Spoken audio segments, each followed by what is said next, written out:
Guys, so I am back with another conversations with Curlfriends. I know you guys love these, and we have done this video one time before already. It was great, but I lost the footage. She did. So we'll do everything over. Hopefully I remember what I asked, but we still want to keep it natural, so I'll just ask random questions. So introduce yourself, friend. Hi, I'm Toya from the beautiful island of St. Lucia. Okay, great. And I have known Toya for forever. Toya is like my little sister. I will bring Toya back. I'm taller than her though. Yes, she is. I will bring Toya back to speak to you about finances and... I'll bring Toya back to speak to you about finances and young people learning to save in the Caribbean and what we can do to try to get our finances on board very, very soon. So, because Toya is a banker extraordinaire.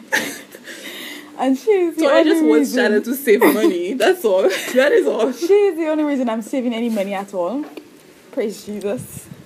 Yes, so I will bring Toya back. But today we're speaking about all things hair. As you can see, Toya's hair is fabulous. But it has gone through a number of processes. She'll tell you all about it. But let's start with, how long have you been natural? I have been natural practically my whole life. I don't think that I have ever really used any chemicals in my hair. Except, remember, the very long stage ago, I think I used texturizer probably for a year. But that's basically it. Apart from that, I have basically kept my natural hair in its natural state. In terms of what have I done with it, well, I kept it natural my entire student life. And then I put locks when I left. When I first began working, I put locks in it. I left the locks for 2 years. And recently, it was last year, May, I removed the locks again. So Toya was a locked natural, and that's the first time I've had a locked natural on my channel. Although my sister was a locked natural, I don't know, but she's so welcome Toya on board, my locked friends. But now she's loose. So how did you get your hair loose? Well, it was shoulder length, so I cut off half and my mother combed out the other half. I would not have done that because it took a lot of time and patience, but she decided that she would do it. So we cut off half and we combed out the other half. It took us like 15 hours. Oh, that's not bad. Yeah, 15 hours to comb it out fully.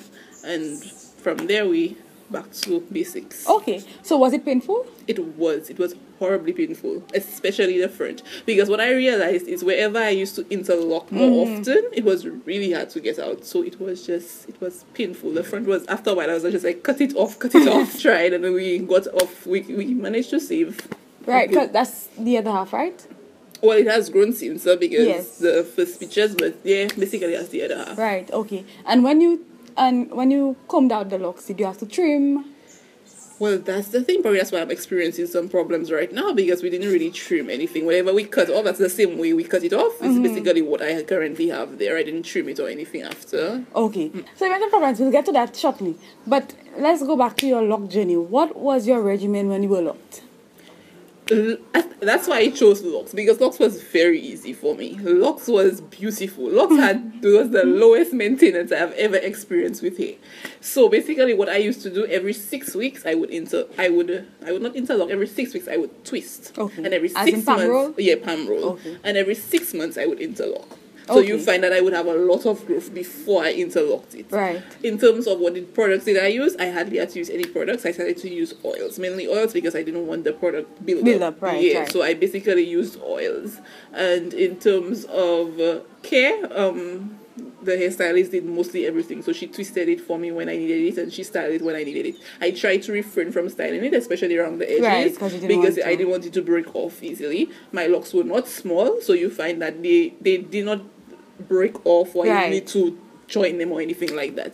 So basically that was it. The oils I used the most was coconut oil and castor oil. You mentioned two things, and some of you are not locked natural, so you probably interested in the lock journey. Locks are quite popular here. It had some taboo to it, but I think things have changed now. Not drastically, but they're trying. Okay, they're trying. They're trying. But I think it's much better though. Like, it's much better. You can get a job before you could not get a job with locks.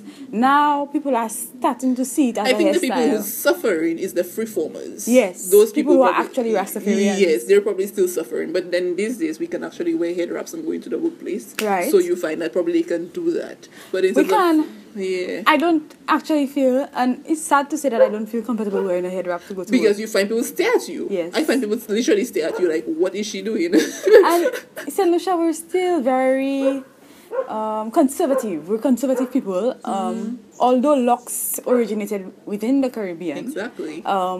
We still have our taboos about who wears locks and the kinds of behaviors that attached to lock wearers yes, and all of that. But you I still think get comments like you smoke because you have locks, yes, and automatically I have locks on my head, so I and smoke. you're a troublemaker. You get those kind a little of wayward. comments. You're not a law-abiding citizen because you wear locks.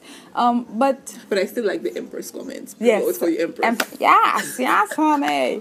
But I live in Trinidad, and I think Trinidad was one of the first countries, the first islands to start to embrace lock wearers, and dispel with the taboo. I think they still have their own taboo in their little communities, but it's more acceptable than hair. So when my sister wore locks, like my grandmother and them were like, "Oh gosh, why you have locks and you not get a job and all of that kind of thing." So I'm very happy that I'm very accepting mother because she was okay with it. But some people actually they ask their children to move out. To move out. To move out. If you have locks, you can stay under my roof and all kind of things. So you find that it's a very difficult hairstyle to rock sometimes. So speaking about that, did you experience any negative behaviors, any negative attitudes towards you when you had your locks? Yes, I remember one day I was at work. I was a teller at the time, and somebody came in and it's like, "How did you get that job?" Excuse? Yes. He was like, "How did you get that job?" I'm like, I have some grades I can show you. Exactly. The strangest thing about it, because he was a police officer, you find that the people that we're supposed to be looking up to, and the people that are supposed to be upholding the law, and the people that are supposed to be able to be impartial, and etc. You find that they're the quicker ones to make those kind of comments. Yeah, and that leads to another conversation in terms of profiling. Exactly. If you are a police officer and you have that kind of regard for people who wear locks, then what does that have to say about profiling and the types of criminals they pick up and how they treat our young boys and our young girls who wear locks? Basically, because more than once people have asked me, "Do you smoke?" And I'm like, I don't smoke, I don't drink. But then they'll ask you that because you have locks. Ridiculous. So it was just like a handy-hand thing. But a lot of people ask me, why did I cut the locks? I didn't cut the locks because I felt pressured. Right. I have never felt pressured. That's where I was going. Yeah, yes. I have never felt pressure to cut my locks. So why did you cut the locks? I cut my locks because of the issue with my scalp. Okay. Because after a while, I don't know which product I probably started using or what, and I have even realized as my hair is dropping, it does the same thing sometimes. But you find that my hair flicks a lot, and then it got stuck in the locks, and then the locks became untidy and unkept. Right. And I, as a person, as who I am, I didn't feel the need. Okay, well, I cannot go to work like that. I cannot be seen like that because I felt it looked untidy. But in regards to if I felt pressured because of outside influences, I never felt any pressure in terms of cutting my locks. It was just my health concerns and how I felt about myself and how I felt it would reflect on me. Okay. So pretty much locks are organized tangles because it doesn't allow the shed hair to come out. So pretty much it's a tangle, but it's organized. It has a shape, it has a form.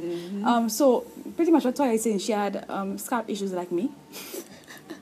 But unlike her loose hair where you can wash and it would come out, the locks would trap her flakes, and so she didn't feel comfortable with that. But I maintain if you want your hair to grow, locks is the way to go because your hair just fries and you hardly interfere with it, and it grows and it looks lovely. I actually considered putting in locks, but I wouldn't last. You would not. I don't think I would because last. You like new styles and you like new stuff, and you wouldn't last with it. So in the two methods, which do you prefer, palm rolling or interlocking? Because I know my sister hates interlocking. She says that it creates bumps and it makes it... It does. I hate interlocking. One, because my locks were big, so you find when you pass it through the thing, it hurts a lot.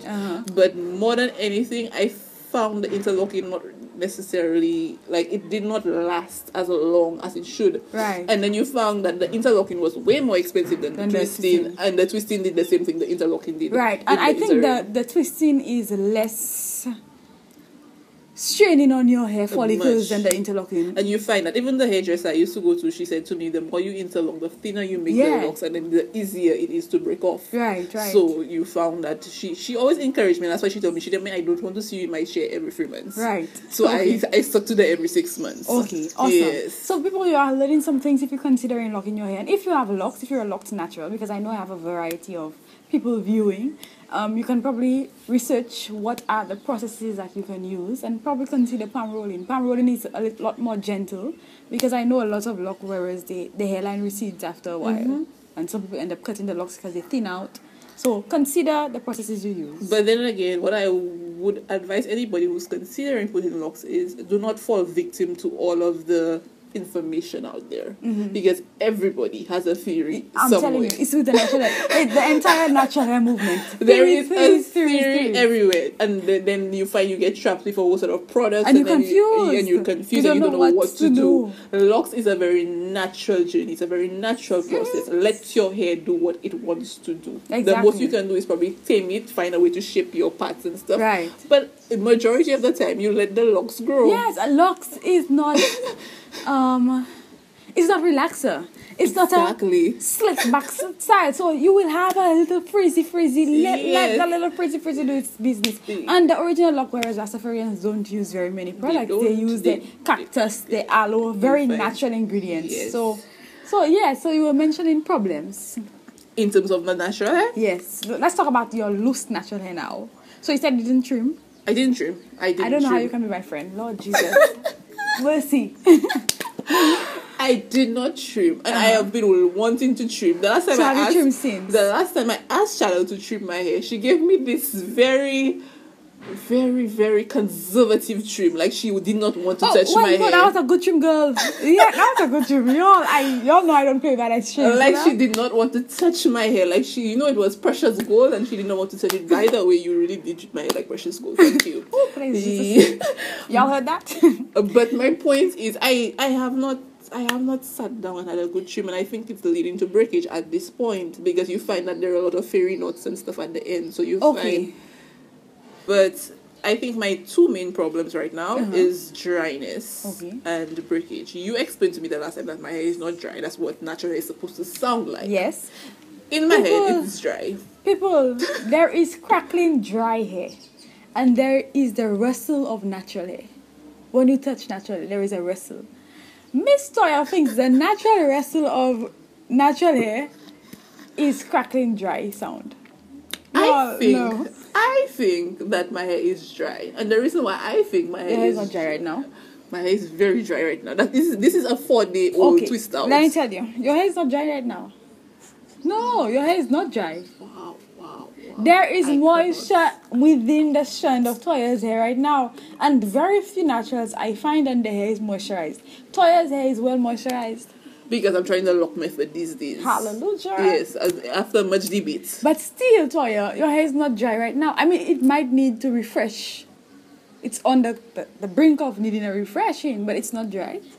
Okay, fine. Toya's hair is not dry, but Toya has a lot of breakage. If we look at the crown, different places in the crown, you'd find that they're really short parts. I have a short part, but it's at the back. They're everywhere, and they're really short. So you find they're breaking off. So have you found what contributes to that breakage? Which I thought was the dryness, but apparently Toya's hair is not dry. It's not the dryness. It's not the dryness at all. How do you style your hair? How do you get volume? Well, these days I'm trying. How do I get volume now? Twist out.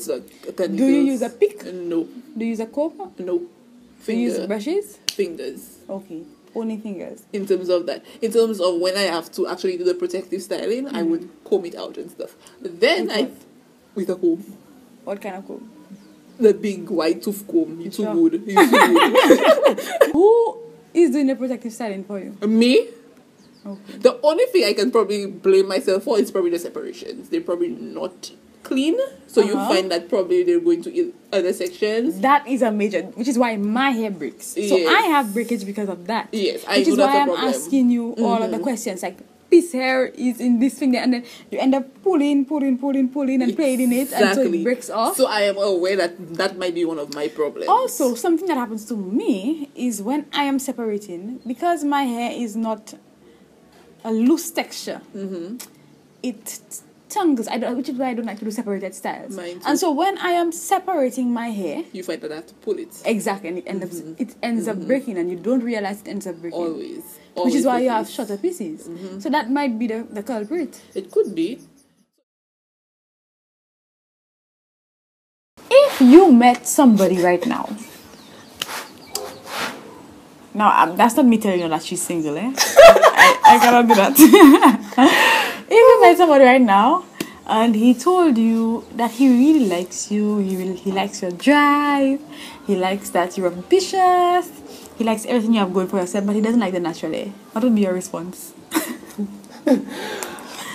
Who does he like? What does he like? Does he like me? As he said, because if he meets me and he's like, I really like you and stuff, this is part of me. So, what do you like?